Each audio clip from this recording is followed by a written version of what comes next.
جی آج انشاءاللہ آیت 87 سے شروع کریں گے۔ آیت 87 کا تعلق پچھلی آیت سے ہے، تو اس لیے ہم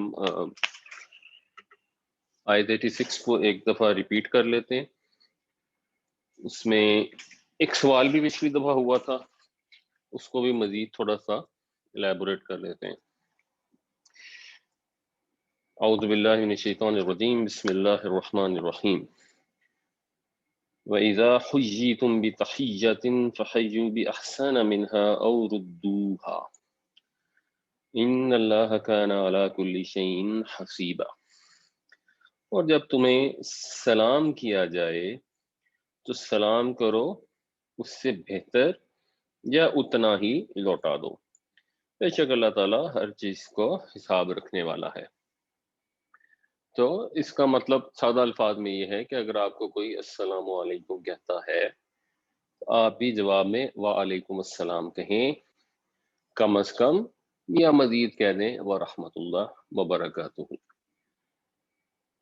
اور یہ کانٹیکسٹ یہ ہے کہ جب آپ کے اندر ایسے مسلمان موجود ہیں جن کے متعلق آپ کو شک ہے وہ مسلمان ہیں یا نہیں ہیں، جو اب آگے ڈیٹیل سے آ رہا ہے، یا ایسے مسلمان موجود ہیں جو انہوں نے کلمہ تو پڑھ لیا ہے لیکن وہ دشمن کی صفوں میں موجود ہیں، تو اب کیا سچویشن ہوگی، یا دشمن کے علاقے میں موجود ہیں تو کیا سچویشن ہوگی۔ تو اس میں جو بیسک رول ہے، بیسک رول اس آیت میں بتا دیا گیا کہ جب کوئی آپ سے سلام کرے آپ بھی جواب میں اس کو بہتر سلام سے جواب دیں، اور اس کے اندر یہ مت سوچیں کہ یہ منافق ہے یا مشرک ہے اور کسی فائدے کے تحت سلام کر رہا ہے، یا آپ کو اندر اس سے نفرت محسوس ہونے کی ضرورت نہیں ہے۔ اور اگر کوئی غلط کام کر رہا ہے تو کیا ہوگا وہ اگلی آیت میں آئے گا۔ اس میں جو کوشچن پچھلی دفعہ کیا گیا تھا وہ یہ تھا کہ ہمیں واٹس ایپ کے اوپر بہت سارے میسیجز آتے ہیں، اور جن میں سلام بھی کیے جاتے ہیں اور جن میں دعائیں بھی دی جاتی ہیں، تو کیا ان میسیجز کا جواب دینا ضروری ہے اس آیت کی روشنی میں؟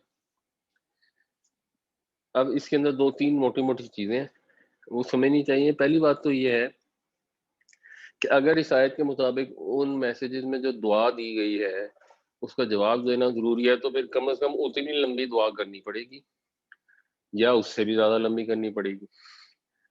یعنی اگر آپ کو کسی نے دعا بھیجی اور آپ نے جواب میں لکھ دیا آمین، تو اس آیت کو اگر آپ امپلیمنٹ کر رہے ہیں تو پھر وہ تو جواب درست نہیں ہے۔ دوسری بات یہ ہے کہ کانسیپٹ کیا ہے، یعنی ایک لاجیکل کامن سینس جو کانسیپٹ سمجھ آتا ہے وہ کیا ہے۔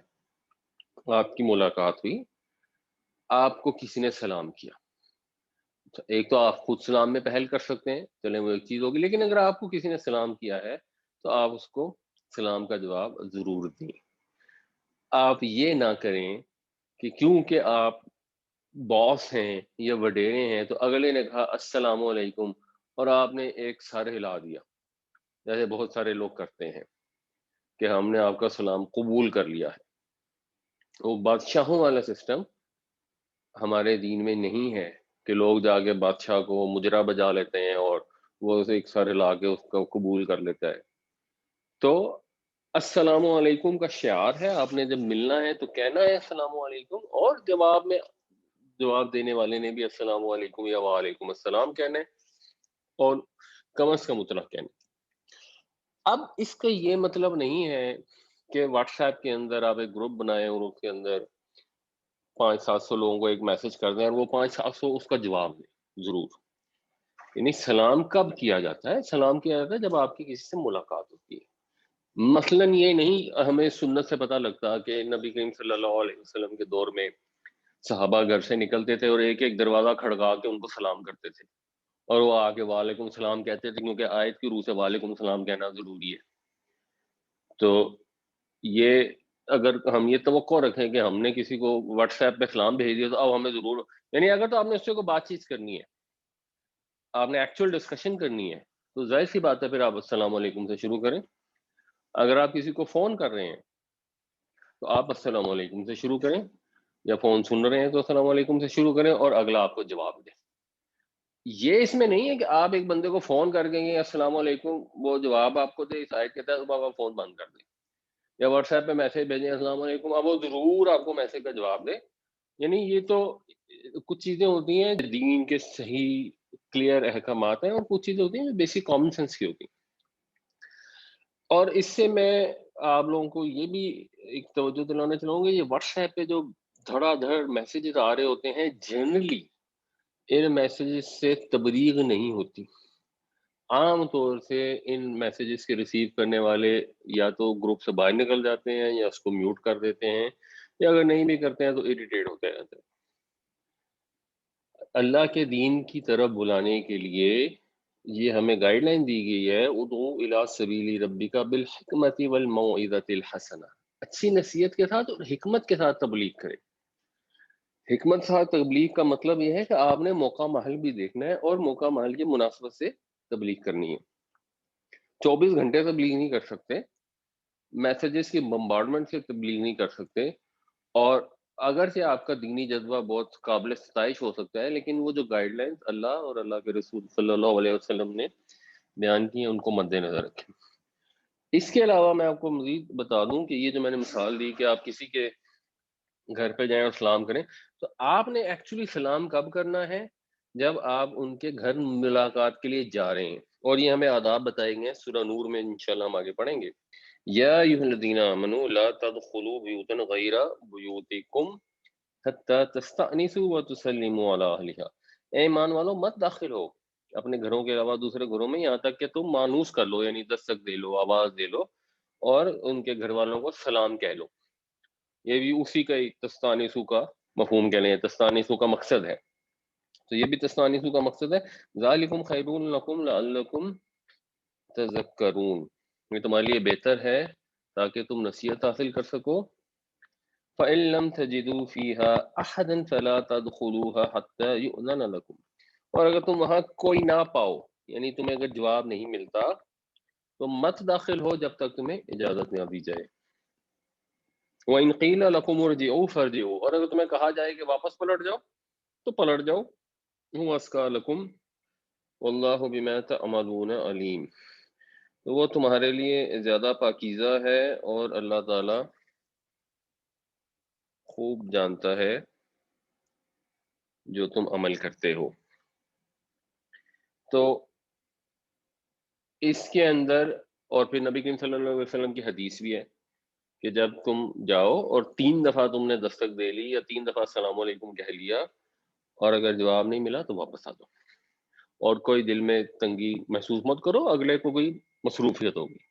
تو اس سچویشن کے اندر جب آپ کی اگلے بندے سے ملاقات طے نہیں ہے، اور اس نے ملاقات نہیں کرنی ہے، اور وہ آپ کو سلام کا جواب نہیں دے رہا، تو یہ نہیں کہا جا رہا کہ آیت 86 جو سورہ نساء کی ہے اس کا مفہوم مجروح ہو گیا. آپ گئے ہیں، آپ نے 3 دفعہ سلام کیا، اگلوں نے جواب نہیں دیا، تو کہا جا رہا ہے آپ نے اس پہ کوئی تنگی محسوس نہیں کرنی. یہ بھی قرآن شریف کی آیت ہے، قرآن کے احکامات ہیں کہ اگر تمہیں وہاں کوئی نہیں ملتا تو داخل مت ہو بغیر اجازت لیے، اور اگر واپس آنے کو کہا جاتا ہے تو واپس آ جاؤ. اچھا جی. اللہ لا الہ الا ہو، اللہ وہ ہے جس کے سوا کوئی معبود نہیں. تو یہ اب بات آ رہی ہے کہ آپ نے کسی کو سلام کا جواب نہ دینے میں یہ سوچ نہیں ہونی چاہیے کہ یہ شخص مجھے پسند نہیں ہے، یا اس کے اعمال صحیح نہیں ہے، یا یہ دہریہ ہے، یا اندر سے مسلمان نہیں ہے، ایٹسٹرا، یا ویسے ہی بظاہر بھی غیر مسلم ہے. تو آپ کو اس کی پریشانی کی ضرورت نہیں ہے. اللہ تعالیٰ ہی معبود ہے، اس کے سوا کوئی معبود نہیں ہے. لَيَجْمَعَنَّكُمْ إِلَىٰ يَوْمِ الْقِيَامَةِ، وہ یقیناً ضرور تمہیں جمع کرے گا قیامت کے دن کی طرف. قیامت کے دن کی طرف جمع کرے گا کا مطلب یہ ہے کہ کھینچ کر لے جائے گا، یعنی لوگ ہانک کر لے جائے جائیں گے. یہ جو الہ کا لفظ یہاں استعمال ہوا ہے، یا الہ کا حرف جو استعمال ہوا ہے، اس کا یہ مفہوم ہے. لا ریب فی، جس کے اندر کوئی شک نہیں کہ وہ دن تو آنا ہے، وہ ٹائم تو آنا ہے جس میں سب کو جمع کیا جائے گا. وہاں پر جو جن کی نیتیں خراب ہوں گی، جنہوں نے جان بوجھ کے حق کا انکار کیا ہوگا، تو اس دن کے اندر ان کو جب پیش کیا جائے گا تو ان کا پھر حساب بھی ہوگا اور انہیں اپنے اعمال کا جواب بھی دینا پڑے گا. تمہیں اس کے اوپر پریشانی کی ضرورت نہیں ہے کہ ان کے اوپر اپنے دل کا بخار نکالتے پھرو یا ان کے سلام کے جواب میں بدتمیزی کرو یا جواب نہ دو. یہ اس کی پریشانی کی ضرورت نہیں ہے. اور یہ چیز ہمیں ویسے بھی ہر معاملے میں جب بھی ہم کسی سے ڈیل کرتے ہیں، اگر ہم سے کوئی زیادتی کرتا ہے، اور خاص طور سے جو خون کے رشتے ہیں، کیونکہ صلہ رحمی کی بہت زیادہ اہمیت ہے، تو خون کے رشتوں میں اگر کوئی زیادتی کرتا ہے تو یہ چیز ذہن میں رہ جائے گا کہ ہمیں حکم دیا گیا صلہ رحمی کرنے کا، تعلق جوڑنے کا. اگر ایسا ہو گیا کہ کسی نے ہم سے زیادتی کر لی تو کوشش کریں اس کو درگزر کر دیں، یا اس کو یہ ذہن میں رکھیں کہ اللہ تو دیکھ رہا ہے، قیامت والے دن ہم نے اس کو حضور پیش ہونا ہے، پھر ٹھیک ہے اس کو اس کے عمل کا بدلہ مل جائے گا. ضروری نہیں ہوتا کہ ہر انسان کو آپ نے دنیا میں ہی بدلہ دے کے چکنا ہے کہ تو نے مجھ سے بدتمیزی کی تو میں نے اینٹ کا جواب پتھر سے ضرور ہی دینا ہے. مسلمان جو ہے وہ اس چیز کو مد نظر رکھتا ہے کہ اللہ کی ذات ہے جس کے حضور سب نے پیش ہونا ہے، اور اس چیز میں کوئی شک نہیں ہے. جب اس چیز میں کوئی شک نہیں ہے تو انسان کے اندر سے بہت سارے غصے کے، کینے کے جذبات جو ہیں وہ خود بخود ختم ہو جاتے ہیں. اپنے متعلق بھی انسان سوچتا ہے کہ میں نے بھی خدا کے سامنے حاضر ہونا ہے، میں کوئی ایسی چیز نہ کر دوں جس میں کسی کے ساتھ زیادتی ہو جائے. اور دوسروں کے متعلق بھی انسان سوچتا ہے کہ اگر انہوں نے مجھ سے زیادتی کی ہے، مجھے جینوئنلی لگ رہا ہے کہ جی بڑا میرے سے ظلم ہو گیا ہے، تو اب ضروری نہیں کہ میں دنیا میں ظلم کا بدلہ لے لوں. یعنی اس کا یہ مطلب نہیں ہے کہ ظلم کا بدلہ لینے کی اجازت نہیں ہے یا معاف کرنا لازمی ہے، یہ اس کا قطعاً مطلب نہیں ہے. کسی کے ساتھ زیادتی ہوئی ہے، وہ ڈپینڈنگ آن نیچر آف زیادتی، وہ جا کے عدالت کے سامنے اپنا کیس رکھ سکتا ہے، اس کو سزا دلوا سکتا ہے، اس کو بدلہ دلوا سکتے ہیں حکومت کے ذریعے. اگر ذاتی طور پہ بھی کوئی ایسی سچویشن ہے جس میں اس سے وہ بدلہ لے سکتا ہے تو اجازت ہے. لیکن جنرل کانسیپٹ یہ ہے کہ انسان اس دن کو مد نظر رکھے جس دن سب نے اپنے رب کے حضور پیش ہونا ہے. تو ہر وقت ہر چیز کا فوری بدلے لینے کی کوشش نہ کریں، ایونچولی بدلہ ہو جائے گا. اپنے ایموشنز جو ہیں ان کو سیٹسفائی رکھیں کہ ایسا نہیں ہوگا کہ ہمارے ساتھ کوئی زیادتی کر جائے گا، ظلم کر جائے گا اور وہ بچ جائے گا. نہیں بچے گا، دنیا سے بچ جائے گا، اس سے فرق نہیں پڑتا. ایک دن اس نے اپنے رب کے حضور حاضر ہونا ہے. ومن اصدق من اللہ حدیثا، اور کون زیادہ سچا ہوگا. اس کو اصدق، یہ اصدقو جو ہے یہ افعل التفضیل ہے، جیسے اکبرو زیادہ بڑا، اصدقو زیادہ سچا. کون زیادہ سچا ہوگا اللہ سے بات میں؟ اللہ سے بڑھ کر سچی بات کہنے والا کون ہو سکتا ہے؟ تو جب اللہ نے فرما دیا تو ٹینشن کی ضرورت نہیں. اللہ لا الہ الا ہو لیجمعنکم الی یوم القیامت لا ریب فیہ ومن اصدق من اللہ حدیثا. اللہ ہی معبود ہے، اس کے سوا کوئی معبود نہیں. وہ تمہیں لے جا کر رہے گا، جمع کر کے رہے گا قیامت کے دن کی طرف جس میں کوئی شک نہیں، یعنی جس دن کے آنے میں کوئی شک نہیں. اور کون زیادہ سچا ہوگا اللہ سے بات میں؟ اللہ سے بڑھ کر سچی بات کہنے والا کون ہو سکتا ہے؟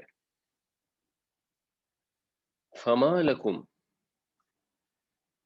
پھر کیا ہے تمہیں، فی المنافقین، منافقین میں، فیاتین، فیاتن ہوتا ہے ایک گروہ اور فیاتین ہوتا ہے دو گروہ. یعنی رفع نصب جر اگر دیکھیں گے تو مسلمون، مسلمان، مسلمین تو ٹھیک ہو گیا. اگر ہم دیکھیں پلورل تو مسلمون ہے جمع اور اس کی نصب اور جر ہے مسلمین، جو یہاں پر آئی ہے منافقین. یہ فی کی وجہ سے یہ تو چلا گیا جر میں. اور عربی زبان میں اور عبرانی زبان میں، ان دو میں تو ایسا ہے، اور شاید کوئی زبانیں ایسی نہیں ہیں جس میں دو کے لیے بھی ایک صیغہ استعمال ہوتا ہے. تو مسلمانی، دو مسلمان، اور اس کی نصب اور جر ہوتی ہے مسلمینی. جس طرح ہم استعمال کرتے ہیں لفظ والدین، ہم تو اردو میں والدین کہہ دیتے ہیں بٹ وہ والدینی ہے. دو والد، ایک والد اور ایک والدہ، تو مسلمینی دو مسلمان، اور یہاں پر یہ اس کی استعمال ہوئی ہے نسب. اب یہ نسب کیوں استعمال ہوئی ہے، یعنی یہ سمجھنے کی ضرورت ہے کہ فما لکم، اور کیا پس کیا ہے تمہیں، فی المنافقین منافقین کے بارے میں، منافقین کے متعلق، فئتین دو گروہ. اب یہ نسب میں ہے، یہ اس لیے ہے کہ یہ حال ہے کہ تم اس حال میں ہو گئے ہو کہ تم دو گروہوں میں بٹ گئے ہو. منافقین کے بارے میں تمہیں کیا ہوا؟ اچھا جی، انہوں نے سوال کیا ہے کہ کیا قادیانیوں کو سلام کرنا جائز ہے؟ جی، تمام غیر مسلموں کو سلام کرنا جائز ہے، اور حضرت ابراہیم علیہ السلام بھی جب اپنی قوم سے رخصت ہوئے تو انہوں نے ان کو سلام کیا. اور بعض اوقات لوگوں کو ایک حدیث کی وجہ سے کنفیوژن ہو جاتی ہے. ایک یہودی آیا، وہ نبی کریم صلی اللہ علیہ وسلم کو جب اس نے سلام کیا تو حضور نے فرمایا وعلیکم. جب وہ چلا گیا تو حضرت عائشہ نے حضور سے یہ پوچھا کہ آپ نے کیوں اس کو سلام کا جواب دیا؟ وہ تو زبان مروڑ کے السلام علیکم کی جگہ کہہ رہا تھا السلام علیکم، اور سام کا مطلب ہوتا ہے موت. تو نبی کریم صلی اللہ علیہ وسلم نے فرمایا کہ تم نے سنا نہیں میں نے اس کو کیا کہا؟ میں نے کہا وعلیکم. تو اس صورت میں حضور نے لفظ استعمال کیا تھا وعلیکم. ادروائز قرآن شریف میں ایک سے زیادہ جگہوں پر ذکر آیا جب نان مسلم یا ایسے لوگ جو جہاں ایک جگہ تھا کہ جب یہ خطاب کرتے ہیں جاہلوں سے، وہ لوگ جنہوں نے جانتے بوجھتے حق کا انکار کیا ہوا ہے، ان کا ذکر ہو رہا ہے، وہاں پہ الفاظ ہیں جاہلوں سے بات کرتے ہیں تو قالوا سلام. یعنی ایک آدمی جب ڈھٹائی پہ اڑ جائے، کسی مشرک سے آپ کی بحث ہو رہی ہے، تو پھر آپ کہہ دیں السلام علیکم اور بات کو ختم کر دیں. تو یہ اس لیے یہ جائز ہے بالکل نان مسلم کو سلام کرنا. اچھا جی، واللہ ارکسہم بما کسبوا، یہ جو لفظ ہے رے کاف اور سین، اس کا مطلب ہوتا ہے کسی چیز کو الٹا دینا، اوندھا کر دینا. یہ ہے باب اس کا جو باب ہے نثر ہے، رکسا یرکسو. اس سے پہ جو باب افعال بنتا ہے ارکسا، اس کا مطلب ہوتا ہے اوندھا کر دینا. یہ مطلب بھی اس میں ہوتا ہے، یا اس کا مطلب ہوتا ہے کہ اس کو واپس الٹا دینا، یعنی پہلی حالت پر واپس لے جانا. یہ اس سے مراد بنتی ہے. تو واللہ ارکسہم، اللہ نے ان کو پیچھے پلٹا دیا ہے، یعنی پہلے وہ کافر تھے، پھر وہ مسلمان ہوئے، اس کے بعد وہ ہو گئے منافق. جب منافق ہو گئے تو ان کا سٹیٹس واپس وہی ہو گیا جو کافروں والا، یعنی کافروں اور منافقین کے سٹیٹس میں اس سینس میں فرق نہیں ہے کہ دونوں کا جو ایمان ہے دونوں میں موجود نہیں ہے. ایک نے زبان سے ایمان کا اظہار کر دیا ہے، لیکن اللہ تعالیٰ کے ہاں وہ ایمان قابل قبول نہیں ہے. تو اللہ نے ان کے واپس پلٹا دیا. کیوں پلٹا دیا؟ بیما کے سب، ان کے کیے کی پاداش میں، ان کے اعمال کی وجہ سے ان کو واپس پلٹا دیا. تو ایک منافقین ہے، ان کی یہ سچویشن ہے کہ جو مسئلہ یہاں ڈسکس ہو رہا ہے، اور یہ مسئلہ تھوڑا سمجھنے والا ہے، اس سے بعض اوقات لوگ ایکسٹریم پوزیشن لے لیتے ہیں، یا ایک طرف یا دوسری طرف. بات یہاں ہو رہی ہے ان مسلمانوں کے متعلق جو مکہ میں تھے یا عرب کے دوسرے حصے میں تھے اور اسلام قبول کر چکے تھے، لیکن ہجرت نہیں کی تھی، اگرچہ ہجرت کا حکم آ چکا تھا. جب نبی کریم صلی اللہ علیہ وسلم 13 سال مکہ میں رہے تو شروع کے کافی سارے سال تو سب مسلمان ظلم برداشت کرتے رہے اور کہیں ہجرت نہیں کی، کیونکہ ہجرت کے لیے کوئی جگہ ہی نہیں تھی. پھر بیچ میں حضور نے کچھ مسلمانوں کو بھیجا ایک دفعہ، پھر دوسری دفعہ پھر حبشہ کی طرف، جسے ہجرت حبشہ کے نام سے یاد کیا جاتا ہے. اور کفار وہاں بھی ان کا پیچھا کرنے کے لیے گئے، مگر نجاشی نے ان کو مسلمان واپس حوالے نہیں کیے. اور پھر ایک وقت آیا جب مدینہ کے اندر ایک ریزنیبل تعداد میں لوگ مسلمان ہو گئے، تو پھر یہاں سے لوگوں نے مدینہ کی طرف ہجرت کرنی شروع کی، اور نبی کریم صلی اللہ علیہ وسلم بھی ہجرت کر گئے. اور اب یہ سچویشن تھی کہ جب یہ خاص طور سے غزوہ احد ہو چکی ہے تو اب سب کے لیے حکم تھا، ادھر ادھر کے لوگ بھی مسلمان ہو رہے تھے، کہ وہ جیسے جیسے موقع ملے ہجرت کر کے مدینہ میں آ جائیں. اب ہجرت کر کے مدینہ میں آنے کا مطلب کیا تھا کہ آپ کا جو بھی کاروبار ہے، بزنس ہے، زمین ہے، باغ ہے، جانور ہیں، وہ آپ سب چھوڑ کے آپ کو آنے پڑیں گے۔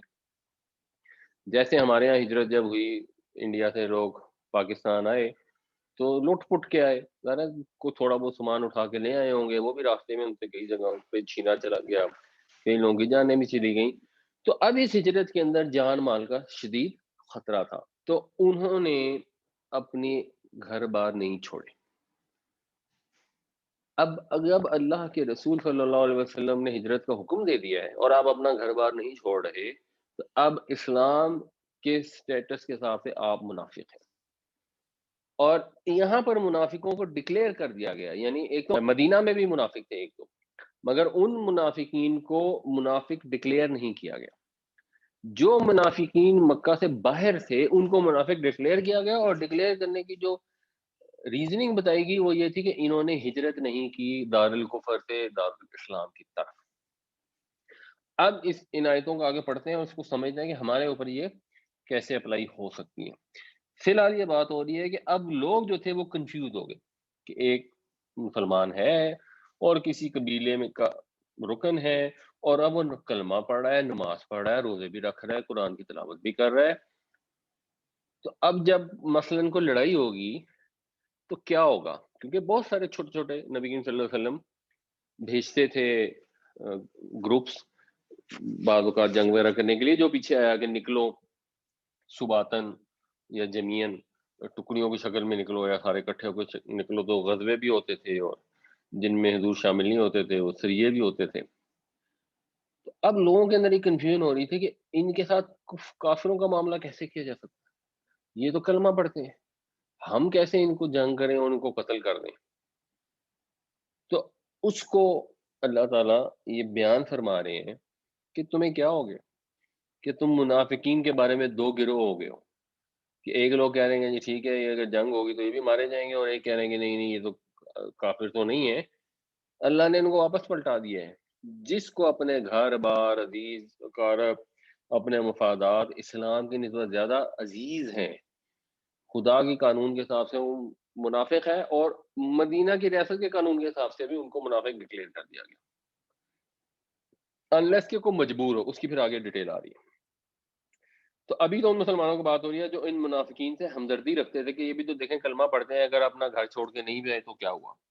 اتریدون، کیا تم چاہتے ہو، ان تہدو، کہ تم ہدایت دو، من اضل اللہ، جس کو گمراہ کر دیا اللہ نے، یعنی گمراہ کیا ان کے اعمال کی وجہ سے، مگر جس کو اللہ نے گمراہ کر دیا تم اس کو زبردستی ہدایت نہیں دے سکتے۔ تو اس آس میں کہ یہ ہدایت حاصل کر جائے، آپ اس کے ساتھ جو قانون اسٹیبلش کیا گیا ہے اس کو اگنور نہیں کر سکتے، وہ پھر اس کے اعمال کی سزا ہے۔ وَمَن يُضْلِلِ اللَّهُ فَلَن تَجِدَ لَهُ سَبِيلًا، اور جس کو اللہ گمراہ کر دے، پس لن ہرگز نہیں، تجیدہ تو پائے گا، لہو اس کے لیے، یہ وجود والا وجد یجد، تو تم ہرگز نہ پاؤ گے اس کے لیے سبیلن، کوئی راستہ، کوئی تم ان کے لیے راہ پا ہی نہیں سکتے اگر خدا نے ان کو ان کے اعمال کی وجہ سے گمراہ کر دیا ہے۔ تو اگر ان کو یہ گوارا نہیں ہے کہ اپنا مفاد قربان کر دیں اسلام کے مفاد کے مقابلے میں، تو اس کا مطلب ہے ان کو آخرت کا یقین ہی نہیں، اس کا مطلب ہے وہ جدھر سے آئے تھے الٹے پاؤں ادھر ہی واپس چلیں گے، ان کے اعمال کی وجہ سے اللہ تعالیٰ نے ان کو واپس پلٹا دیا۔ اب کیا اس کا مطلب یہ ہے کہ سارے منافقین کنسیڈر کیے جائیں گے، ایسے لوگ جو مثلا غیر ملکی ملکوں میں رہتے ہیں، جو فرانس، جرمنی، کینیڈا، امریکہ میں رہتے ہیں، کیا سب وہ منافق ہیں کیونکہ وہ دارالاسلام میں نہیں رہ رہے؟ اس کو آگے انشاءاللہ ڈسکس کرتے ہیں۔ فما لکم فی المنافقین فئتین واللہ ارکسہم بما کسبوا اتریدون ان تہدوا من اضل اللہ ومن یضلل اللہ فلن تجد له سبیلا۔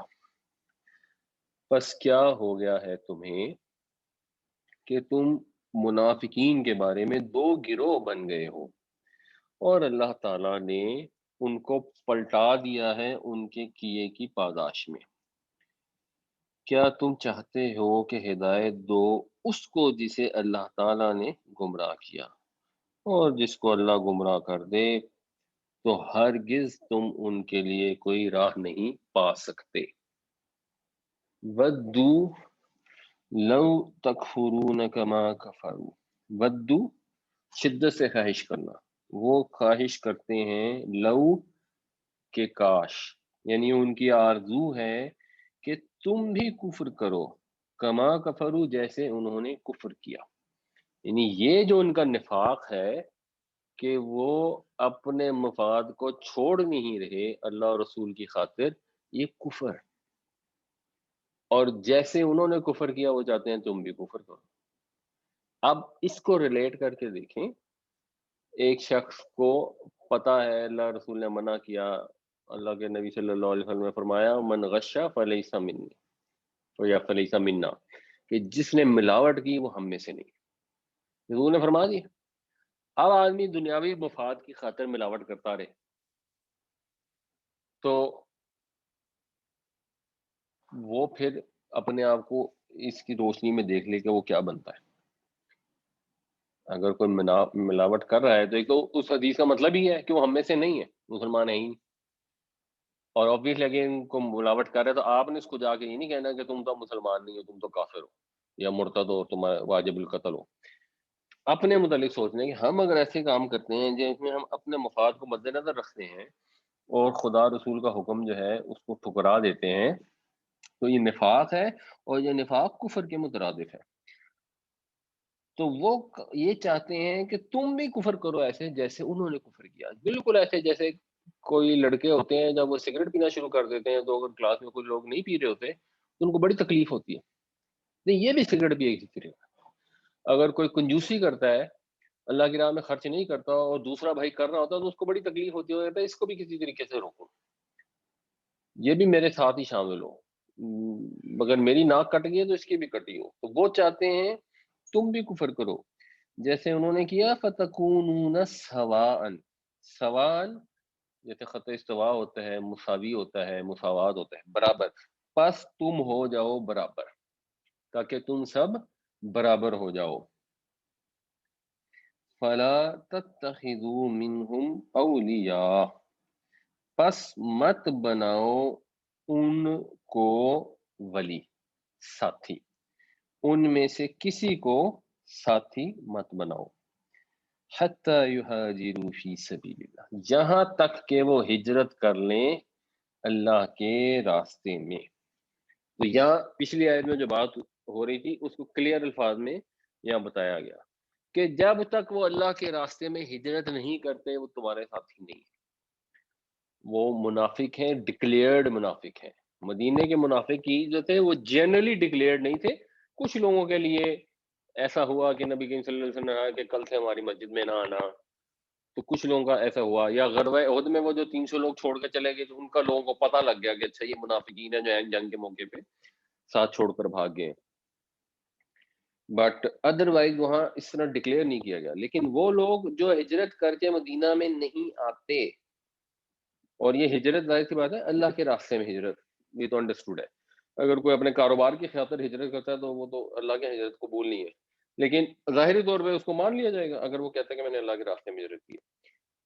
تو وہ اگر نہیں آتے تو پھر تم ان میں سے دوست ان کو نہیں بنا سکتے، ان کو تم اپنا ساتھی نہیں بنا سکتے۔ ودوا لو تکفرون کما کفروا فتکونون سواء فلا تتخذوا منهم اولیاء حتى يهاجروا في سبیل اللہ، وہ چاہتے ہیں کہ تم بھی کفر کرو جیسا کہ انہوں نے کفر کیا، پس تم سب برابر ہو جاؤ، پس مت بناؤ ان میں سے کسی کو ساتھی یہاں تک کہ وہ ہجرت کر لیں اللہ کے راستے میں۔ اب اس کو ذرا سمجھنے کی کوشش کرتے ہیں، اسی صورت میں انشاءاللہ آگے جا کے آیتیں آئیں گی۔ ان الذین توفاہم الملائکۃ ظالمی انفسہم قالوا فیم کنتم، بے شک جب وفات دے رہے ہوں گے فرشتے، اب ان لوگوں کا ذکر ہو رہا ہے جو ان بستیوں میں رہتے ہیں اور مدینہ ہجرت کر کے نہیں آئے، تو جنہوں نے ظلم کیا اپنی جانوں پر، تو جب فرشتے ان کو وفات دے رہے ہوں گے تو وہ کہیں گے کہ تم کس حال میں تھے، قالوا كنا مستضعفين في الارض، وہ کہیں گے ہم مجبور تھے زمین کے اندر. قالوا الم تكن ارض اللہ واسعہ فتہاجروا فیہا، تو فرشتے کہیں گے کہ اللہ کی زمین وسیع نہیں تھی کہ تم اس میں ہجرت کر جاتے. اولئک مأواہم جہنم، بس یہ وہ لوگ ہیں جن کا ٹھکانہ جہنم ہے. ساءت مصیرہ، اور کیا ہی برا ٹھکانہ ہے.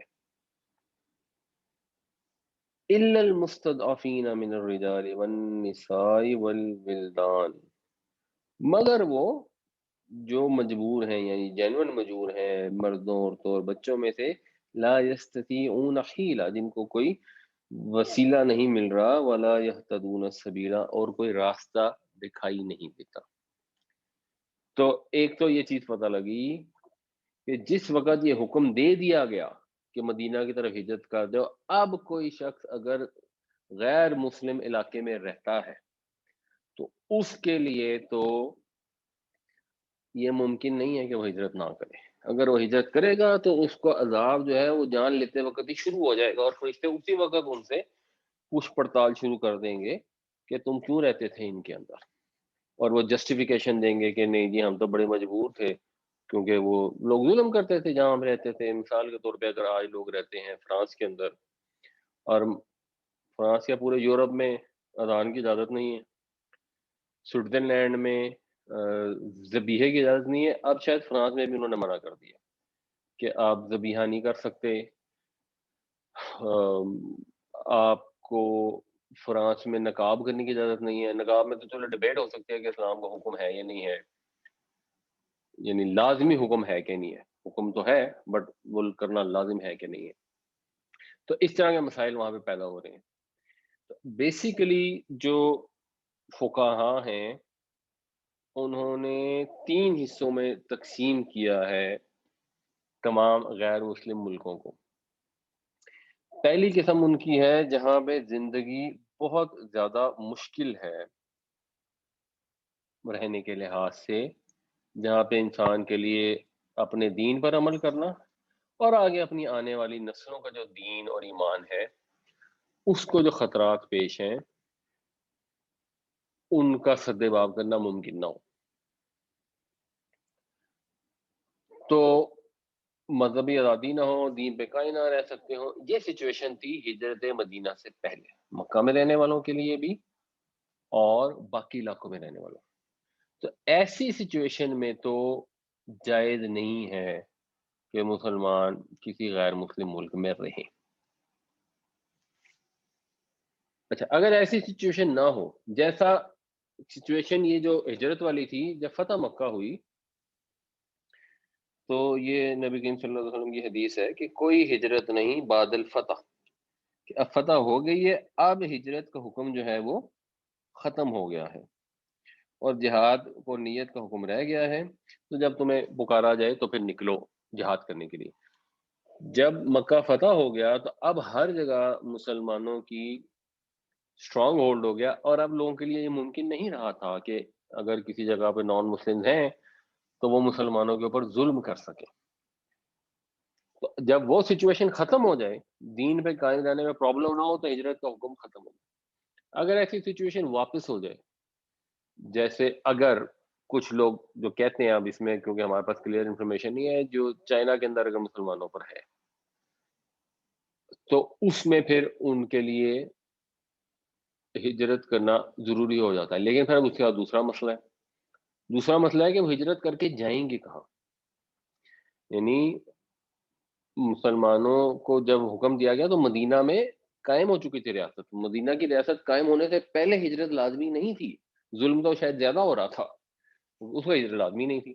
تو آگے پھر اویلیبل جگہ بھی ہونی چاہیے جہاں پہ لوگ جا سکے. دارالاسلام ہونا چاہیے اور اس کی طرف سے دعوت بھی ہونی چاہیے. یہ جب بر صغیر میں انگریزوں کی حکومت تھی اور انہوں نے جب یہ خلافت عثمانیہ کو ٹاپل کیا تو اس وقت تحریک خلافت چلی، اور اس وقت کچھ علماء نے یہ فتویٰ دیا کہ یہ انگریز کی جو حکومت ہے اب تو اس نے حد ہی کر دی ہے، اور یہ دارالحرب ہے اور یہاں سے ہجرت کرنی ضروری ہے، دارالاسلام کے لیے فرض ہے. تو لوگ وہاں سے اپنے گھر بار زمینیں اونے پونے بیچ کر نکلے کافی کثیر تعداد میں لوگ، یعنی کیونکہ مسلمان تھے اتنے زیادہ، اس کا 1-8% بھی اگر نکلے ہوں گے نا تو بہت بڑی تعداد میں، اور وہ سارے نکل کے چلے گئے افغانستان. جب افغانستان پہنچ گئے تو انہوں نے اپنے بارڈر بند کر لیے، انہوں نے آنے ہی نہیں دیے، تو وہ پھر بےچارے خوار ہو گئے. تو جب بھی دین کا حکم کوئی آیت سے لینا ہے تو اس میں اس چیز کو سمجھنا بڑا ضروری ہے کہ اس کی ساری جو پریکٹیکل امپلیکیشن ہے وہ کیا ہے، اور ہمارے دین میں جو بھی احکامات ہیں وہ پریکٹیکل امپلیکیشنز کے ساتھ ہیں. بالکل ایسے ہی جیسے مکہ میں جب نبی کریم صلی اللہ علیہ وسلم تشریف فرما تھے تو اس وقت ہجرت کا اس طرح حکم نہیں تھا شروع کے بہت سارے سالوں میں، کیونکہ پریکٹیکلی کوئی جگہ ہی نہیں تھی. تو یہ نہیں حکم دیا کہ جاؤ جنگلوں میں نکل جاؤ اور جنگلوں میں رہنا شروع کرو. تو اب یہ سچویشن پہ ڈپینڈ کرتا ہے، اور ہر انسان نے 2 فیصلے کرنے ہیں. پہلا اس نے یہ فیصلہ کرنا ہے کہ جس جگہ وہ رہ رہا ہے کیا اسے دین پر عمل کی آزادی ہے یا نہیں. ہم اپنی انڈرسٹینڈنگ بتا سکتے ہیں کہ فرانس میں دین پہ عمل کرنے کی آزادی نہیں ہے تو شاید فرانس میں نہیں رہنا چاہیے اگر کسی کے پاس آپشن ہے. اب یہ جو آپشن ہے یہ بھی فیصلہ اس انسان نے خود کرنا ہے کہ کیا اس کا آپشن ہے موو کرنے کی یا نہیں. انڈیا کے اندر اگر پرابلم ہے، کشمیر میں سیریس ظلم ہے، فلسطین میں سیریس ظلم ہے، کیا ساری کی ساری آبادی وہاں سے موو کر سکتی ہے؟ یہ اب انہوں نے خود ہی فیصلہ کرنا ہے کہ موو کر سکتے ہیں کہ نہیں. ان کے لیے کسی نے مطلب انڈیا کے مسلمان تو 20 کروڑ کے قریب ہیں، ان کے لیے تو دنیا کے کسی ملک میں اس طرح پریکٹیکلی پاسبل نہیں ہے کہ وہ گھر بار چھوڑ کے وہاں چلے جائیں. جو برما کی آبادی ہے شاید وہ کر سکتی ہو، لیکن ان کے لیے کسی نے دروازہ نہیں کھولا ہوا. فلسطین والے کر سکتے ہیں. اچھا فلسطین والے اگر فلسطین چھوڑ دیں تو ان کو تو شاید کہیں ابزارب بھی ہو جائیں، تو پھر وہ ایک کاز بھی ہے، اس کی اپنی امپورٹنس ہے کہ وہاں پہ رہ کے جد و جہد کرنا. جیسے اگر کشمیری کشمیر سے نکل کے انڈیا کے اندر ہی چلے جائیں تو ظلم کم ہو جائے گا، ظاہر سی بات ہے. مگر پھر وہ کشمیر جو ہے وہ سارا ہندوؤں کا آبادی بڑھ جائے گی، اور ایک کاز بھی ہے. یہ جو پہلی قسم کے ملک ہیں جہاں پہ ظلم ہو رہا ہے، جہاں پہ آزادی نہیں ہے، تو ان کو اگر کوئی مصلحت ہے تو وہاں رک سکتے ہیں. دوسری قسم ان ملکوں کی ہے جہاں دین پر عمل کرنے کی آزادی نہیں ہے لیکن کوئی جائے ہجرت ہی نہیں ہے، تو ان کے اوپر بھی ہجرت واجب نہیں ہے. اور تیسری قسم کے ملک وہ ہیں جہاں پر مسلمانوں کے لیے اقلیت کے طور پہ کوئی خطرہ نہیں ہے، ان کو اپنے دین پر عمل کرنے کی آزادی ہے اور اپنی نسلوں کے بھی آگے دین اور ایمان کو تحفظ حاصل ہے.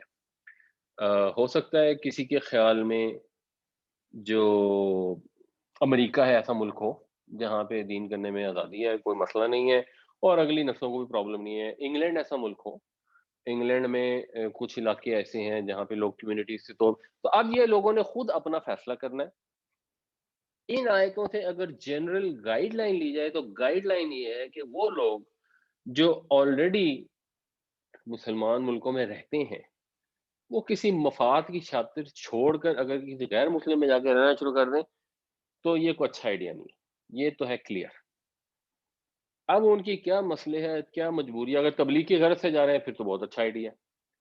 اگر تعلیم کی غرض سے جا رہے ہیں چلو پھر بھی ٹھیک ہے کہ تعلیم حاصل کر کے واپس آ جائیں گے. لیکن اگر وہاں سیٹل ہونے کے لیے جا رہے ہیں ایسے ملک میں جہاں پریڈومیننٹلی جو اس نظام میں ہے حکومت اور معاشرت وہ نان مسلم ہے، جہاں کھلے عام شراب پی جاتی ہے، جہاں بدکاریاں ہوتی ہیں، جہاں پہ یہ سیم سیکس میرجز کی اجازت ہے، اس طرح کے مسائل ہیں، جہاں پہ آپ کے بچے کل بڑے ہوں. تو میں نے آپ کو مثال دی تھی کہ ایک ہمارے جاننے والے ہیں، ان کے وہ آگے برادری والے ہانگ کانگ میں رہتے ہیں، ان کی بیٹی بڑی ہوئی، اس نے کہا میں نے تو سکھ سے شادی کرنی ہے. اب وہ کیا کریں گے؟ وہ کچھ کر نہیں سکتے، اس قانون کے حساب سے تو اس کو روک بھی نہیں سکتے، وہ وہاں کی لیگل شہری ہے، اس کو زبردستی پاکستان بھی نہیں لا سکتے. تو اگلی نسلوں کے ایمان اگر خراب ہو رہے ہیں تو وہ لوگ جو اپنے ملک میں رہتے ہیں اور وہاں چھوڑ کے چلے جائیں، یہ لاجیکل تو نہیں لگتا. ان آیتوں سے گائیڈ لائن تو ڈیفینیٹلی حاصل ہوتی ہیں. پکا حکم ادھر یا ادھر اگر کوئی نہیں بھی نکال سکتا کہ یہ وہ بالکل مباح ہے یا بالکل حرام ہے، اگر یہ کوئی نہ بھی حکم لے تو یہ گائیڈ لائنس بہرحال نکلتی ہیں کہ ایسے معاشرے میں جہاں دین پر عمل کرنا آسان ہو وہاں رہنا چاہیے. بعض اوقات ایسا ہوتا ہے کہ کچھ لوگوں کے لیے وہاں دین پر عمل کرنا الٹا مشکل ہو جاتا ہے. جب کسی زمانے میں پاکستان میں سیکٹیرین وائلنس شروع ہو گیا تھا تو کسی سرٹن فرقے کے لوگوں کے لیے شاید یہاں دین پہ عمل کرنا مشکل تھا اور انگلینڈ میں جا کے شاید آسان تھا. تو یس، اس لیے ہر انسان نے فیصلہ اپنا کرنا ہے، لیکن جو قرآن شریف سے گائیڈ لائن مل رہی ہیں ان کو ضرور مد نظر رکھنا چاہیے اور اس چیز کے رسک کو ضرور دیکھنا چاہیے کہ ایسا نہ ہو کہ ہم دنیاوی مفادات کی خاطر کسی نان مسلم کنٹری میں جا کے رہیں اور اپنی آئندہ والے نسلوں کا بھی ایمان خراب کریں اور اللہ کے ہاں بھی منافقین میں شمار نہ ہو. تو اس کے اندر بہت سوچ بچار کرنی چاہیے. People are generally very careless about it. جن کو یہ سمجھ آ جاتی ہے وہ بڑے سخت ہو جاتے ہیں کہ نہیں نہیں سوال ہی نہیں پیدا ہوتا، وہاں جانا بالکل حرام ہے. اور جنہوں نے غور نہیں کیا ہوتا اور قرآن شریف پڑھتے نہیں ہیں وہ دیر ویری کیئرلیس کہ ٹھیک ہے جی بچے جا رہے ہیں سیٹل ہو رہے ہیں، اچھی بات ہے، اللہ کرے ہمارے بچے باہر امریکہ جرمنی فرانس میں سیٹل ہو جائیں. کیوں سیٹل ہو جائیں؟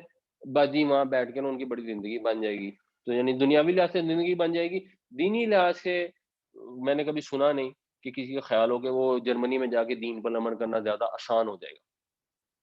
ہاں مثلا ڈاکٹر حمید اللہ بہت بڑے اسلامی اسکالر ہیں، وہ فرانس میں رہتے تھے کیونکہ وہ دین کے اسکالر تھے اور ریسرچ کرتے تھے. اور فرانس میں جو ریسرچ فیسلٹیز اویلیبل تھی اسلام کے اوپر ریسرچ کرنے کے لیے وہ مسلمان ملکوں میں نہیں تھی. تو وہ تو بات سمجھ آتی ہے. اگر کوئی دین کی تبلیغ کرنے کے لیے کہیں چلا جاتا ہے تو صحابہ کرام نبی کریم صلی اللہ علیہ وسلم کے دور سے دور دراز جانا شروع ہو گئے تھے اور غیر مسلم علاقوں میں سیٹل ہونا شروع کر دیتے کیونکہ دین کی تبلیغ کرتے تھے. تو ہمارے جو کامن نارمل لوگ ہوتے ہیں ان میں لوگ اسی لیے باہر جاتے ہیں کہ جی وہاں باہر جائے گا نا تو پیسے زیادہ کما لے. تو چلیں پھر پیسے شاید اللہ تعالیٰ یہیں پہ دے دے. اللہ نے تو جو رزق دینا ہے وہ تو مقرر ہے. تو کوشش یہی کرنی چاہیے کہ یہ اس قسم کی نقل مکانی سے جس میں آپ نان مسلم کنٹریز میں جا کے رہیں احتراز کرنا چاہیے. فَإِن تَوَلَّوْا پھر اگر وہ منہ موڑیں یعنی ہجرت سے ان کو ساتھی نہ بناؤ جب تک وہ ہجرت نہ کر لیں. پھر اگر وہ ہجرت کرنے سے منہ موڑیں اگر وہ اعراض کریں فَخُذُوهُمْ تو پکڑو انہیں گرفتار کر لو انہیں وَاقْتُلُوهُمْ حَيْثُ وَجَدتُّمُوهُمْ اور قتل کر دو ان کو جہاں کہیں تم انہیں پاؤ. یہ وجدہ جو ہے نا اس کا مطلب ہوتا ہے پانا، کسی چیز کو کہیں موجود دیکھنا. اس کو کسی چیز کو پانے کے اور بھی الفاظ قرآن شریف میں استعمال ہوئے. ایک لفظ ہے ثقیفہ، یہ کچھ آیتوں کے بعد دوبارہ آئے گا. اس کا مطلب ہوتا ہے مہارت سے کسی کو پانا. تو اب اس کے شیڈ میں ڈفرنس ہے. ایک اور لفظ ہوتا ہے الفا، اتفاقاً کسی چیز کو پا لینا. تو اپنے آباء و اجداد کے دین کو وہ کہتے تھے الفینا علیہ آبانا، ہم نے اپنے باپ دادا کو اس میں پایا، بیکاز وہ بائی چانس ہوتا تھا، اپنی مرضی سے تو کوئی پیدا نہیں ہوتا کسی گھر میں. اور پھر ادرکا ہوتا ہے کسی چیز کو جا پکڑنا. تو یہ جو وجدہ ہے یہاں اس سے مراد جو سمجھ آتی ہے استعمال ہونے کی ریزن یہ ہے کہ اب وہ ان لوگوں کے ساتھ شامل ہیں دشمنوں کے، اور وہ جب کاروائی ہوتی ہے تو دشمنوں کے ساتھ وہ بھی تمہارے سامنے آ جاتے ہیں. تو ٹھیک ہے اگر وہ آ جاتے ہیں اور تمہیں ملتے ہیں تو پھر تم بھی انہیں پکڑو اور اگر جنگ ہو رہی ہے تو ان کو قتل کر دو. وَلَا تَتَّخِذُوا مِنْهُمْ وَلِيًّا وَلَا نَصِيرًا اور مت بناؤ ان میں سے کسی کو ساتھی اور نہ ہی مددگار. تو ان کو اپنا ساتھی مددگار سمجھنے کی ضرورت نہیں ہے. اب وہ مشرکوں کے ساتھ رہتے ہیں، ان کے ساتھ کارروائیوں میں شریک ہیں، یعنی اب وہ بھی تمہارے ساتھ اگر جنگ ہوتی ہے تو وہ بھی جو تلوار اٹھا کے آ گئے ہیں تو اب وہ تمہارے ساتھی نہیں ہیں اور نہ ان سے تم کوئی امید رکھ سکتے ہو کہ کل کو وہ تمہاری مدد کریں گے. اس لیے اگر وہ تلوار اٹھا کے آئیں گے تو ٹھیک ہے، پھر جہاں تمہیں ملے ہیں تم بھی انہیں جیسے کسی کافر کو قتل کر رہے ہو ویسے ہی ان کو بھی قتل کر دو. فَإِن تَوَلَّوْا فَخُذُوهُمْ وَاقْتُلُوهُمْ حَيْثُ وَجَدتُّمُوهُمْ وَلَا تَتَّخِذُوا مِنْهُمْ وَلِيًّا وَلَا نَصِيرًا پھر اگر وہ اعراض کریں تو گرفتار کرو انہیں اور قتل کرو انہیں جہاں کہیں بھی پاؤ، اور مت بناؤ ان میں سے کسی کو ساتھی اور نہ ہی مددگار. إِلَّا الَّذِينَ يَصِلُونَ مگر وہ لوگ، اب یہ استثناء دیا جا رہا ہے قتل اور گرفتار کرنے سے، یہ ایکسیپشن ہے. مگر وہ لوگ جن کا وصل ہو، وصل یسلو ملنا ملانا، جو اردو میں بھی وصال اور وصل کا لفظ استعمال ہوتا ہے. تو جو تعلق رکھتے ہوں الا قومن ایک ایسی قوم کے ساتھ، بینکم و بینہم میثاق تمہارے درمیان اور جن کے درمیان میثاق ہے، کانٹریکٹ ہے، معاہدہ ہے. تو ایسے لوگ جن کا تعلق اب ایک ایسی قوم سے ہے جن کے ساتھ تم نے کو معاہدہ کر لیا، اور نبی کریم صلی اللہ علیہ وسلم جب مدینہ تشریف لائے تو آپ نے بہت ساری قبیلے جو تھے ان کے ساتھ معاہدے کیے تھے، شروع سے معاہدے شروع کر دیے تھے. اور میثاق مدینہ ان اٹ سیلف جو تھا اس میں یہودی بھی شامل تھے، وہ بھی ایک معاہدہ تھا. تو پھر اس کے بعد ایسی قوم کے ساتھ کارروائی تبھی ہوتی تھی جب وہ کوئی معاہدے کی خلاف ورزی کرتے تھے، اور ان معاہدوں میں جو موسٹ امپورٹنٹ معاہدہ ایکچولی وہ صلح حدیبیہ کا ہے، اور پھر جب مشرکین نے اس کی خلاف ورزی کی تو پھر وہ معاہدہ منسوخ ہوا اور پھر فتح مکہ ہوئی۔ او جاؤکم، یا جاؤ وہ آتے ہیں، کم تمہارے پاس، یعنی وہ تمہارے پاس اس حال میں آتے ہیں، حسیرت صدورہم، یہ حصار کا لفظ جو اردو میں استعمال ہوتا ہے نا، یہ دو شیڈ میں استعمال ہوتا ہے، ہے سواد اور را۔ اس سے ایک ہوتا ہے حسرہ یحسر، اس کا مطلب ہے کسی چیز کو تنگ کرنا، گھیرا ڈالنا، حصار ڈالنا، اور ایک ہوتا ہے حسیرہ یحسرو، اس کا مطلب ہوتا ہے تنگی محسوس کرنا۔ تو وہ تمہارے پاس آتے ہیں اس حال میں کہ تنگی محسوس کرتے ہیں، صدورہم ان کے دل، یعنی ان کے دل تنگ ہو رہے ہوتے ہیں، محاورہ ترجمہ ہے کہ وہ اپنے اندر ہمت نہیں پا رہے ہوتے، یعنی تمہارے پاس وہ اس حال میں آتے ہیں کہ ان میں یہ ہمت نہیں ہے، ان یقاتلوکم، ان یقاتلوکم، قتلہ اس نے قتل کیا، قاتلہ یہ ہے باب مفاعلہ، اس نے ایک دوسرے کو قتل کیا، اس نے قتال کیا، اس نے جنگ کی۔ یقاتلو وہ جنگ کرتا ہے، یقاتلون وہ سب جنگ کرتے ہیں، اس کے بعد جب آنے لگے گا تو پھر یہ نون ختم ہو جاتی ہے، این یقاتلو کہ وہ جنگ کریں، این یقاتلوکم کہ وہ جنگ کریں تم سے، او یقاتلو قومہم یا وہ جنگ کریں اپنی قوم سے، یعنی پہلے تو ان کو ایکسیپشن دی گئی ہے جن کے ساتھ آپ کا کانٹریکٹ ہے، ان کو آپ نے نہیں قتل کرنا، ان سے تعرض نہیں کرنا، اگر وہ کافر منافق اس قوم میں چلا گیا ہے یا پہلے سے موجود ہے، اب آپ کا معاہدہ ہو گیا تو آپ نے معاہدے کی پاسداری کرنی ہے۔ اور اس چیز کو بھی ذہن میں رکھنا چاہیے، اس وقت پاکستان کے دنیا کے تقریباً سب ممالک کے ساتھ معاہدے ہیں، اقوام متحدہ کے ریفرنس سے بھی اور اوورال بھی، تو ان معاہدوں کے تحت اگر مثال کے طور پہ سلمان رشدی ہے، انگلینڈ میں ہے، اور ہمارے خیال میں اگر حکومت ڈیسائیڈ کرتی ہے واجب القتل ہے تو حکومت یہ ڈیسائیڈ کر سکتی ہے، لیکن وہ حکم دے دے کہ اس کو قتل کر دیا جائے، یہ نہیں ہو سکتا۔ یہ جس قوم سے معاہدہ ہو جائے گا تو پھر آپ ان کو کارروائی کر کے قتل نہیں کریں گے، کیونکہ اس کا جو نتیجہ ہے، یعنی ایک تو آپ معاہدہ توڑ ہی نہیں سکتے، اور اس کا مسلمان معاہدہ نہیں توڑتا، کافر ہی معاہدہ توڑتے ہیں، اور پھر جواب میں پھر آپ کی مرضی ہوتی ہے آپ اس کو رینیو کریں یا نہ کریں۔ تو اگر آپ یہ کریں گے تو اس کا نتیجہ بھی یہی ہوگا کہ اس کے بعد بے تحاشا خون خرابہ ہوگا۔ تو اسلام پریکٹیکلٹی سے کبھی بھی باہر نہیں نکلتا۔ تو ایک تو وہ لوگ ہو گئے، دوسرے وہ لوگ ہیں جن کے ساتھ یہ معاہدے کا چکر نہیں ہے، اب وہ وہاں رہ بھی رہے ہیں، تو اب ان کا سٹیٹس تو منافقین کا ہے کہ وہ اپنے مفاد کے ہاتھ چھوڑ کے نہیں آ رہے، لیکن وہ آپ کو کہتے ہیں کہ دیکھیں جی ہم نہ آپ سے لڑیں گے نہ اپنی قوم سے لڑیں گے، یعنی ہم میں اتنی ہمت ہی نہیں ہے کہ اگر ہم آپ کے پاس آئیں گے تو اپنی قوم سے جنگ کرنی پڑے گی، ہم میں ہمت نہیں ہے اپنی قوم سے لڑ سکیں، اور اب وہاں رہ رہے ہیں تو قوم والے اگر ہم سے ڈیمانڈ کریں گے کہ ہم آپ سے جنگ کریں تو ہم آپ سے بھی نہیں کریں، ہم مسلمان ہیں ہم آپ سے جنگ نہیں کریں گے، تو ان کو بھی چھوڑ دو، ان کو بھی گرفتار کرنے اور قتل کرنے والا معاملہ نہیں ہوگا ایسی سچویشن میں۔ جیسے انڈیا میں اب جو مسلمان رہتے ہیں اگر ان میں سے کوئی آرمی میں شامل ہو جاتا ہے اور پاکستان میں جنگ کرنے آ جاتا ہے تو پھر اس کو ایسے ہی قتل کیا جائے گا جیسے کسی ہندو کو قتل کیا جاتا ہے، جیسے جنگ میں ہوتا ہے، اور اس کو جہاد ہی کنسیڈر کیا جائے گا، اس کو اللہ کی راہ میں ہی قتل کرنا کنسیڈر کیا جائے گا۔ لیکن وہ مسلمان جو آپ سے جنگ نہیں چاہتے ہیں اور کسی مجبوری سے وہاں رہ رہے ہیں یا ذاتی مفاد کی خاطر بھی رہ رہے ہیں تو ان کو بھی یہ ایکسیپشن ہوگی۔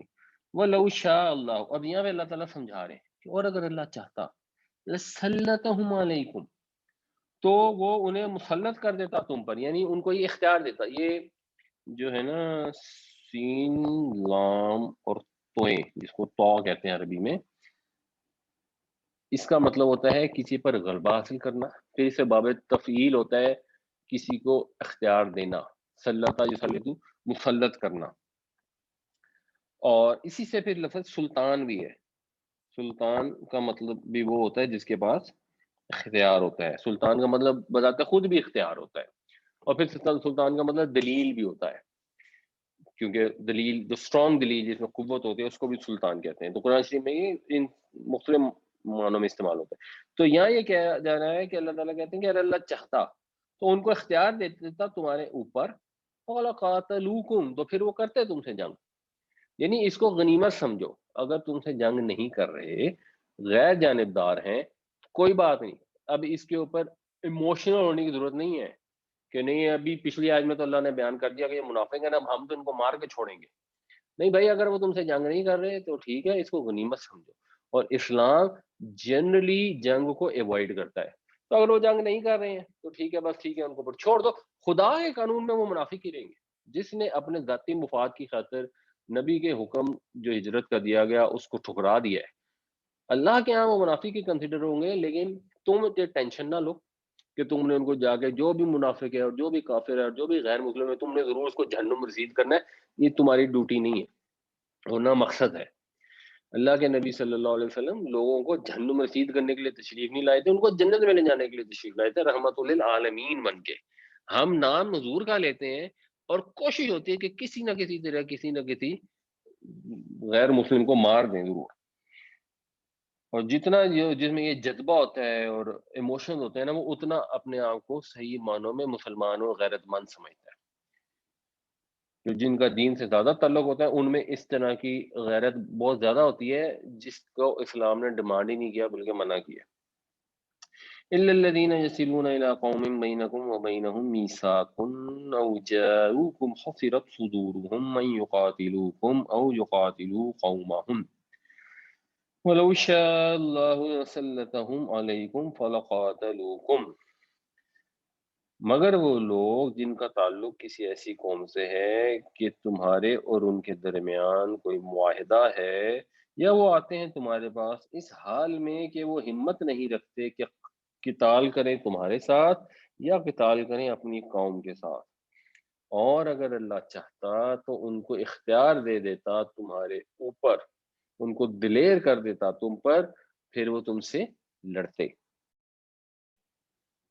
فَإِنْ اعتزلوکم، یہ اردو میں ایک لفظ ہم استعمال کرتے ہیں عزلت کی زندگی گزارنا، یا ایک ورڈ استعمال ہوتا ہے معزول. اس کا مطلب ہوتا ہے علیحدہ کر دینا، الگ کر دینا. اور جو روٹ ہے نا اس کا عین زے اور لام، ازل یا ازیلو، اس کا مطلب ہوتا ہے الگ کر دینا. پھر اس سے ایک جو باب افتعال ہے جس سے بنتا ہے اے افتضالہ، اس کا مطلب ہوتا ہے الگ ہو جانا. یہ جو تین حرفی سے جب باب چینج ہوتے ہیں تو کسی میں وہ لازم سے متعدی ہو جاتا ہے، کسی میں متعدی سے لازم ہو جاتا ہے. یعنی کسی میں ایسا ہوتا ہے کہ اس میں مفعول کی ضرورت نہیں ہوتی، اس کیس میں علیحدہ کر دینا یہ متعدی ہے، اس میں مفعول چاہیے، اور علیحدہ ہو جانا اس میں مفعول نہیں چاہیے. باب افعال میں الٹ ہوتا ہے، وہ لازم کو متعدی کرتا ہے. باب افتعال عام طور پہ متعدی کو لازم کر دیتا ہے. تو پھر اگر وہ علیحدہ رہیں کم تم سے، یعنی اگر وہ تم سے کنارہ کش رہیں، فلم یقاتلوکم، پس تم سے جنگ نہ کریں. اچھا، اب یہ جب ہم کرتے ہیں نا ظاہری ترجمہ، تو جس کو ہم لوگوں کو سمجھاتے بھی ہیں کہ آپ ساتھ ساتھ پڑھتے ہیں اور آپ خود ہی ترجمہ سمجھتے جائیں گے، اس طرح کا ترجمے میں تھوڑی غلطی ہو جاتی ہے. مطلب کوئی لوگ اس طرح ترجمہ کر سکتے ہیں کہ تم جنگ نہ کرو ان سے، اگر آپ بالکل فلو میں ترجمے کی کوشش کریں گے. لیکن اگر آپ اس کو توڑ کے سمجھیں گے تو آپ کو پتہ لگے گا یہ سے شروع ہو رہا ہے مضارع. اس کا مطلب ہے، یہ کا مطلب ہے وہ یقاتلو، وہ قتال کریں، اور آگے آ رہی ہے پروناؤن کم، تمہارے ساتھ. تو پھر اگر وہ تم سے کنارہ کش رہیں پس وہ تم سے جنگ نہ کریں. وَأَلْقَوْا إِلَيْكُمُ السَّلَمَ، لفظی ترجمہ دے اور ڈالیں تمہاری طرف سلامتی. لیکن یہ ایک محاورہ ہوتا ہے، اس کا مطلب ہوتا ہے ہتھیار ڈال دینا یا صلح کی ریکویسٹ کرنا. تو اور جو ڈالیں تمہاری طرف سلامتی سے بھی صلح کی ریکویسٹ کا میننگ آ جاتا ہے. تمہاری طرف صلح کا رویہ رکھیں.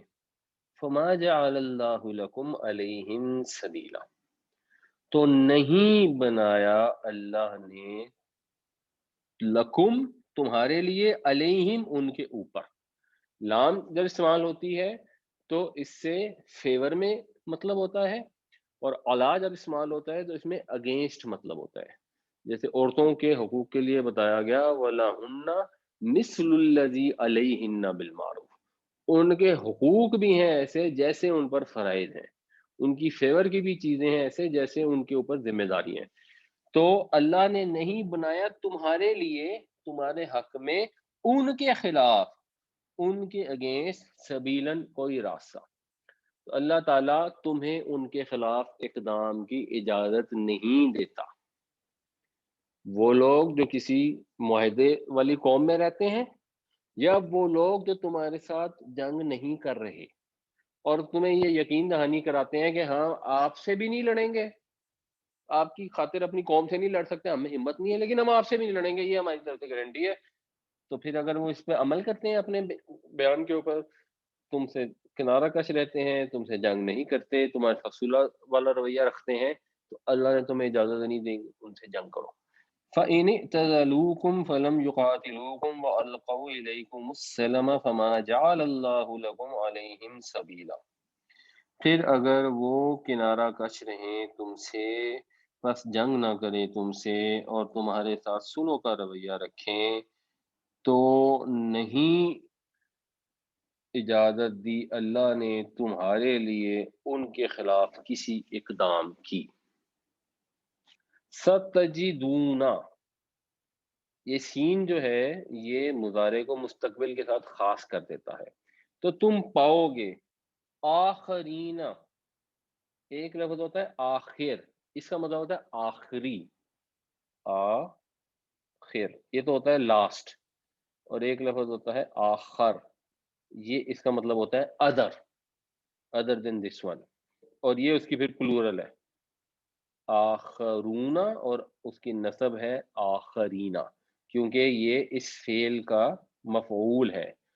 تم پاؤ گے دوسروں کو، یعنی ان کے علاوہ بھی کچھ لوگ ہوں گے تمہیں ملیں گے، یریدونا جو چاہتے ہیں، ان یأمنوکم، امنا یأمنو کا مطلب ہوتا ہے امن میں ہونا، اور اس سے پھر جو باب افعال بنتا ہے نا، اس کا مطلب بنتا ہے کسی کو امن دینا، ایمان لانا۔ جو ہم آمن یؤمن استعمال کرتے ہیں وہ باب افعال ہے، یہ جو 3 لیٹر ہے وہ ہے امینا یأمن۔ یأمنوکم، وہ یہ چاہتے ہیں کہ وہ امن میں رہیں، محفوظ رہیں کم تم سے، وَيَأْمَنُوا قَوْمَهُمْ، اور محفوظ رہیں اپنی قوم سے۔ اب ایک اور قسم کے لوگوں کی بات ہو رہی ہے، یعنی ان کی خواہش تو یہی ہے کہ نہ تم سے لڑیں نہ اپنی قوم سے لڑیں۔ کُلَّمَا رُدُّوا، جب جب وہ لوٹائے جاتے ہیں، موڑے جاتے ہیں، اِلَى الْفِتْنَةِ، فتنے کی طرف، یعنی جب ان پر ان کی قوم کا دباؤ پڑتا ہے، جب پریشر آتا ہے قوم کی طرف سے، تو کیونکہ وہ وہاں پر رہ رہے ہیں، کیونکہ ان کے مفادات ہیں۔ جو ایک سوال یہاں پر پیدا ہوتا ہے کہ جی جو آدمی چلا گیا اس نے کینیڈا کی نیشنلٹی لے لی، تو کینیڈا کی نیشنلٹی میں تو ملکہ کے ساتھ وفاداری کا حلف اٹھایا جاتا ہے، یا انگلینڈ کی نیشنلٹی لے لیں گے تو ملکہ کے ساتھ وفاداری کا حکم اٹھایا جاتا ہے، تو کل کو ملکہ کہتی ہے پاکستان سے جنگ شروع کر دو، تو پھر کیا کریں گے؟ بہرحال اس میں اگین وہ اس طرح ٹوٹلی امپلیمنٹ اس لیے نہیں ہوتا کہ وہاں پہ لوگ یہاں سے جو جاتے ہیں وہ سویلین حیثیت میں رہتے ہیں، وہاں پہ جا کے اگر وہ فوج میں حصہ لیتے ہیں تو پھر وہ زیادہ کمپلیکیٹڈ سچویشن ہو جاتی ہے۔ تو جب وہ ڈالے جاتے ہیں، لٹائے جاتے ہیں کسی فتنے میں، ارکسو فیہا، اب یہ جو ہے یہ پیسو وائس ہے، وہی اوندھے ہونے کی سینس میں، تو یہاں بھی اس کا مطلب بنے گا وہ اس میں گر پڑتے ہیں، یعنی وہ اس فتنے کو، اس پریشر کو سسٹین نہیں کر پاتے۔ تو ان کی جو قوم ہے یا حکومت ہے جو اسلام و مسلمانوں کے خلاف جو اقدام کرنا چاہتی ہے، جو شرارتیں یا سازشیں کرنا چاہتی ہے، پھر وہ اس میں وہ بھی گر پڑتے ہیں، اس میں شامل ہو جاتے ہیں، بیکاز ان کو کوئی اور آپشن نظر نہیں آتی۔ ستجدون آخرین یریدون ان یأمنوکم ویأمنوا قومہم کلما ردوا الی الفتنۃ ارکسوا فیہا، تم پاؤ گے کچھ دوسرے ایسے لوگ بھی جو چاہتے ہیں کہ تم سے بھی محفوظ رہیں اور اپنی قوم سے بھی محفوظ رہیں، لیکن جب جب وہ فتنے کی طرف موڑے جاتے ہیں تو وہ اس میں گر پڑتے ہیں۔ فَإِن لَّمْ يَعْتَزِلُوكُمْ، بس اگر وہ پھر کنارہ کش نہ رہیں، اب یہ اس کے الٹ ہو رہا ہے، وَيُلْقُوا إِلَيْكُمُ السَّلَمَ، اور صلح کا رویہ تمہاری طرف نہ رکھیں، وَيَكُفُّوا أَيْدِيَهُمْ، اب یہ جو لم ہے نا اس کا اثر آگے جا رہا ہے، ورنہ یہ ہوتا یلقونا، یہ ہوتا یکفونا، لیکن لم کی وجہ سے وہ نون ختم ہو گئی۔ اور اپنے ہاتھ روکے نہ رکھیں، فخذوہم، تو پکڑو انہیں، وقتلوہم حیث ثقفتموہم، اور قتل کرو ان کو جہاں کہیں پاؤ، اور یہاں اب ثقفتموہ کا لفظ استعمال ہوا ہے جس میں مہارت سے کسی کو پانے کے ذکر، یعنی اب تم اگر ایسی سچویشن ہو گئی ہے، پہلے تو بات ہو رہی تھی کہ وہ بائی چانس تمہیں ملے جہاں وجدتموہم کا لفظ آیا تھا، یہاں پر یہ اب استعمال ہو رہا ہے کہ انہوں نے تم سے کال قرار ایک قسم کے کر لیے، اور اب لیکن وہ تمہارے خلاف کارروائیاں کر رہے ہیں، کارروائیوں میں شامل ہیں، تو ٹھیک ہے پھر تم بھی پلاننگ کرو اور تم بھی اپنے موقع اور مرضی کا محاذ قائم کرو، اور پھر تم بھی ان کو پکڑو اور قتل کرو۔ وَأُولَٰئِكُمْ جَعَلْنَا لَكُمْ عَلَيْهِمْ سُلْطَانًا مُبِينًا، اور یہ وہ لوگ ہیں ہم نے دیا تم کو ان کے خلاف، پیچھے تھا کہ ہم نے نہیں دی اللہ نے تمہارے لیے ما جعل اللہ لکم علیہم سبیلا، یہاں آیا جعلنا لکم علیہم سلطانا مبینہ، ہم نے تمہیں مکمل کھلا اختیار دیا ہے ان کے خلاف۔ فَإِن لَّمْ يَعْتَزِلُوكُمْ وَيُلْقُوا إِلَيْكُمُ السَّلَمَ وَيَكُفُّوا أَيْدِيَهُمْ فَخُذُوهُمْ وَاقْتُلُوهُمْ حَيْثُ ثَقِفْتُمُوهُمْ وَأُولَٰئِكُمْ جَعَلْنَا لَكُمْ عَلَيْهِمْ سُلْطَانًا مُّبِينًا، پھر اگر یہ تم سے کنارہ کش نہ رہیں اور تم سے صلح کا رویہ نہ رکھیں اور اپنے ہاتھ نہ روکیں تو ان کو گرفتار کرو، ان قتل کرو جہاں کہیں پاؤ، اور یہ وہ لوگ ہیں جن کے خلاف ہم نے تمہیں کھلا اختیار دیا ہے۔ اچھا سر، یہ آج کی آیات 88 89 یا 90 ساری آپ نے اس میں اگرچہ ٹچ دیا ہے انڈیا کے بارے میں، جیسے جو لوگ وہاں رہ رہے ہیں، اب ہمارا ملک جو ہے وہ ایک نظریاتی ملک لا الہ الا اللہ محمد رسول اللہ کی بنیاد پہ ہم نے حاصل کیا تھا، وہ الگ بات ہے کہ اس کے اوپر کتنی امپلیمنٹیشن ہوئی اور آج ہم کہاں کھڑے ہیں، اور اتنے ہی کم و بیش لوگ انڈیا میں مسلمان ہیں، 20 کروڑ 22 کروڑ وہ ہیں۔ اب جب ان سے بات ہوتی ہے، کبھی تبلیغ پہ آتے ہیں، وہ کہتے ہیں کہ ہم آپ سے بہتر طریقے سے ہیں، اگر کوئی ہماری کسی جگہ کوئی ظلم ہوتا ہے تو ایسے لوگ بھی ہندو ہیں جو ہمیں نماز کا ٹائم ہوتا ہے تو وہ خود جائے نماز بچھا کے دیتے ہیں کہ نماز پڑھ لو۔ اب وہ اپنی جگہ ایک انڈیا میں رہ رہے ہیں، ہم پاکستان میں آ گئے ہیں، نظریاتی اسلامی نظریاتی بیس پہ ہم نے یہ ملک حاصل کیا تھا، اس کی امپلیمنٹیشن کیا ہے وہ سب کو پتہ ہے۔ اب جنگ ہوتی ہے انڈیا کے ساتھ، ہم کہتے ہیں جی جو ہے نا ہم شہید ہیں، وہ کہتے ہیں جی ہم جو ہے نا وہ اس فوج میں ہیں، وہ کہتے ہیں ہمارا ملک ہے، اس کے لڑتے ہیں، وہ کہتے ہیں ہم بھی شہید ہیں۔ اس سلسلے میں آپ پلیز گائیڈ کر۔ دیکھیں جی، وہ تو ہر کوئی اپنے آپ کو شہیدی کہتا ہے، یہاں تو آپ جنگ کی بات کریں کسی غیر مسلم ملک کے ساتھ، یہاں تو سیکٹیرین والے لوگ مسلمان کو مار دیتے ہیں، جو اگلی آیتوں میں آئے گا، جس کا بتایا گیا کہ جو کسی مسلمان کو جان بوجھ کے قتل کرتا ہے وہ ہمیشہ ہمیشہ کے لیے جہنم میں رہے گا، تو اس کے بعد وہ مار کے بھی وہ بھی شہید بن جاتے ہیں، وہ بھی شہید بن جاتے ہیں، چاہے وہ سیکٹیرین ہو، چاہے وہ یہ لسانی بنیادوں پر ہو۔ یعنی اس کی مثال ایک اور طریقے سے لے سکتے ہیں کہ اگر دو مسلمان ملکوں میں جنگ ہو جاتی ہے تب کیا ہوگا؟ تو وہ مسلمان جو حق کی خاطر لڑ رہے ہوں گے وہ شہید ہوں گے، اور اگر ایک مسلمان ملک میں فوج میں انسان شامل ہے اور اس کو صحیح سے نہیں معلوم کہ وہ اس کی حکومت حق پر ہے یا نہیں ہے، اس پر اتنی انفارمیشن نہیں ہے کہ اسیس کر سکے، تو بس ٹھیک ہے، وہ نیک نیتی سے جنگ کرے گا اور اللہ تعالیٰ نیتوں کے حساب سے لوگوں کو بدلہ عطا فرمائے گا۔ ایک نان مسلم ملک میں جس کی پاکستان سے دشمنی ہے، آئیڈیلی مسلمانوں کو فوج میں شامل نہیں ہونا چاہیے، لیکن اب ان کی اپنی کمپلیکیشن ہے، اگر وہ فوج میں شامل نہیں ہوں گے تو ہو سکتا ہے اور زیادہ کمزور ہو جائیں۔ یہ اب ایک ایسا ایشو ہے جس میں ان کے جو لوکل علماء ہیں وہ غور فکر کر کے یقیناً انہوں نے اس پہ کچھ سوچا ہوگا اور ان کے پاس اس کے بہتر جواب ہوں گے ہمارے مقابلے میں۔